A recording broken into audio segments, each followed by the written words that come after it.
Ciao a tutti e bentornati sull'Ernamo. Oggi ci troviamo nella mia macchina perché vedremo insieme il vocabolario dell'auto in italiano.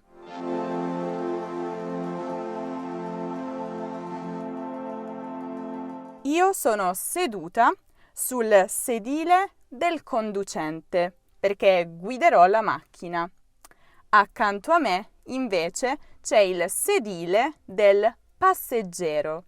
Questa che ho in mano è la chiave della macchina. Per avviare la macchina bisogna inserirla nel blocchetto e girarla.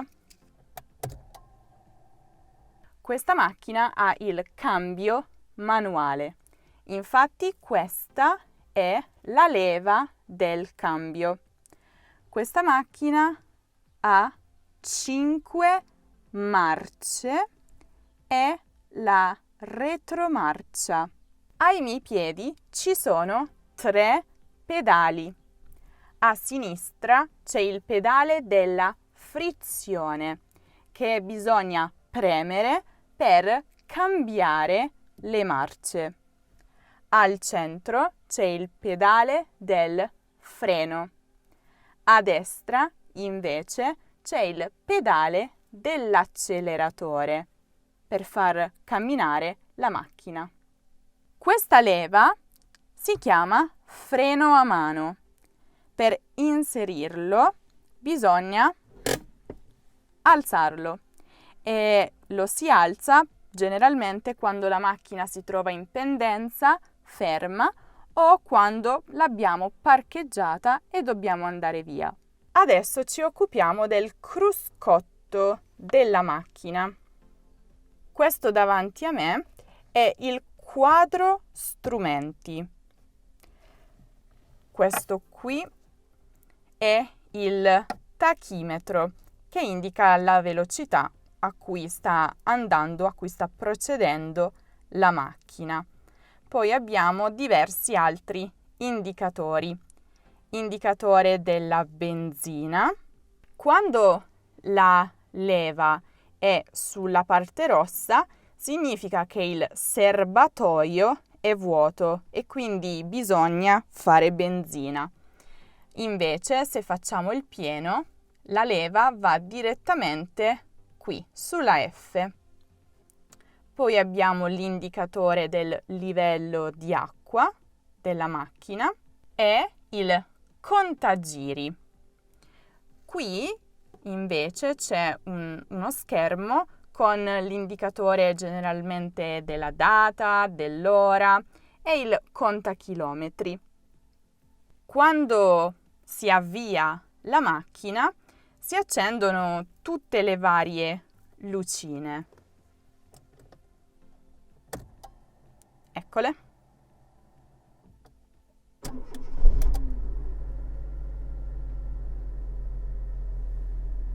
Qui invece abbiamo tutta una serie di comandi e pulsanti per fare diverse cose.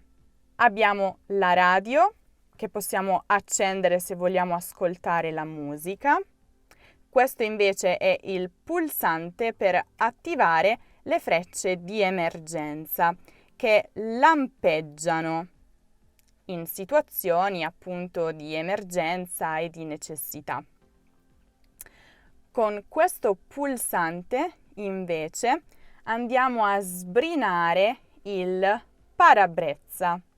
Infatti questo vetro qui si chiama parabrezza.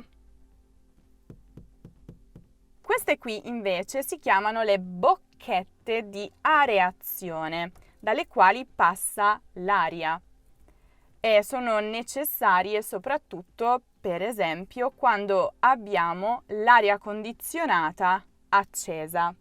Da qui possiamo regolare l'intensità dell'aria condizionata. Questo serve invece per regolare il calore dell'aria. Da qui, dalle bocchette di areazione, verrà fuori aria calda. Se invece io lo giro qui, allora verrà fuori aria fredda.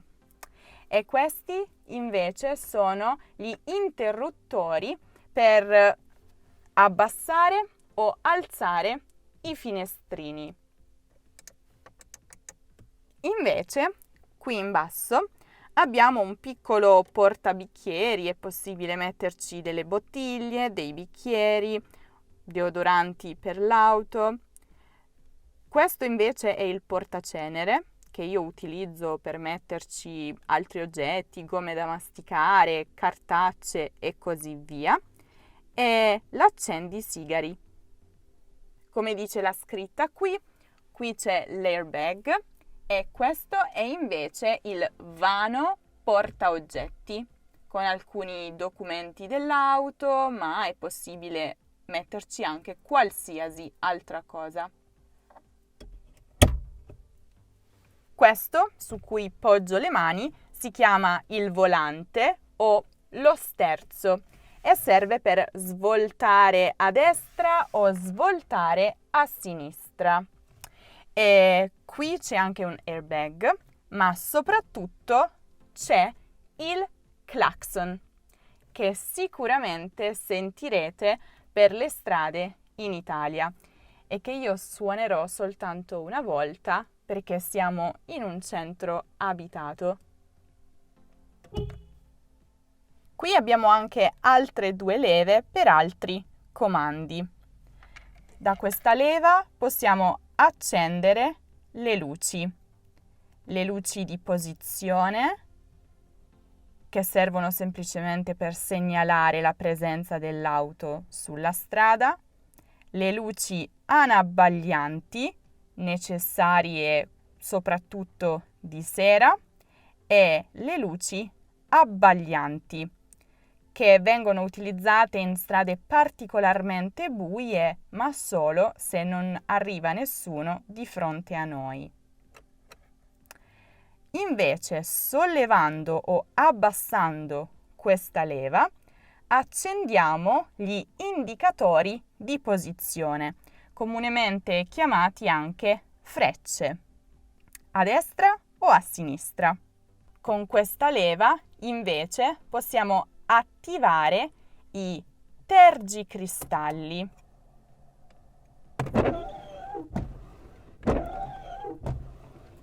Che servono per pulire il parabrezza quando è sporco o quando piove. Qui c'è invece l'aletta parasole con uno specchietto. Siamo pronti per partire e cosa bisogna fare prima di partire? Sicuramente bisogna regolare lo specchietto retrovisore interno, gli specchietti retrovisori esterni, il sedile, se serve,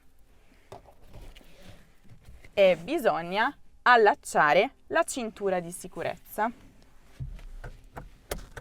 Questa parte dell'auto si chiama tettuccio.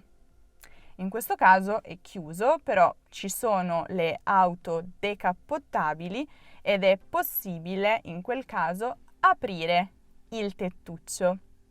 O altre auto hanno il tettuccio panoramico, quindi è possibile vedere il cielo, per esempio. Tutta la parte esterna dell'auto si chiama carrozzeria. Questa invece è la portiera che si apre e si chiude con la maniglia.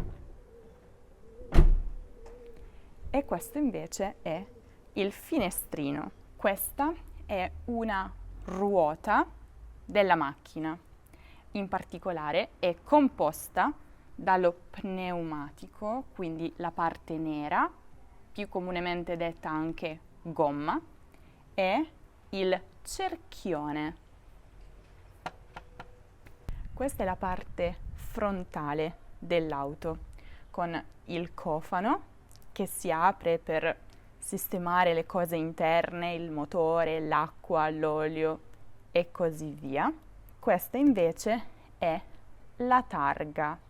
Ce n'è una davanti e una dietro. Questa è la griglia di areazione per il radiatore. Qui abbiamo i fari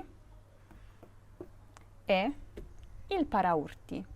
Nella parte posteriore della macchina abbiamo altri fari e il bagagliaio che si apre e si chiude e ovviamente l'altra targa. Se ti piace immergerti completamente nella lingua italiana autentica, non dovresti assolutamente perderti il nostro corso Italiano in contesto, basato sul metodo contestuale. Sarai immerso in conversazioni quotidiane reali, al bar, in pizzeria, dal medico e così via, proprio come se fossi davvero in Italia. Così imparerai l'italiano vero, quello dei madrelingua, che non troverai sui libri. Italiano in contesto comprende 10 situazioni, ognuna con una videolezione. Sottotitoli in italiano e in inglese, se ne hai bisogno. Trascrizioni con spiegazioni aggiuntive per ripassare ogni lezione. Esercizi automatici. La possibilità di porci qualsiasi domanda tu possa avere e ricevere risposta entro 24 ore. Inoltre, con il codice coupon BRUMBRUM otterrai l'accesso illimitato al corso a soli 79 euro. Il link per iscriverti è in descrizione. Se questo video di vocabolario dinamico vi è piaciuto, lasciate un bel mi piace e iscrivetevi al canale. Se avete voglia di un altro video dinamico, allora non dovete assolutamente perdervi il nostro vlog a Torino. Fidatevi, è imperdibile. E abbiamo anche un ospite d'eccezione, ma non vi dico altro. Il link è come sempre in alto nella card e giù nella descrizione. Se invece cercate un qualsiasi altro argomento di grammatica e di cultura italiana, allora non dimenticatevi di passare dal nostro sito lernamo.com. E per tutti gli altri contenuti esclusivi seguite Lernamo anche su Instagram, su Facebook, su Twitter, su Pinterest, su TikTok e su Telegram. Io vi saluto e vi aspetto nel prossimo video. Ciao ciao!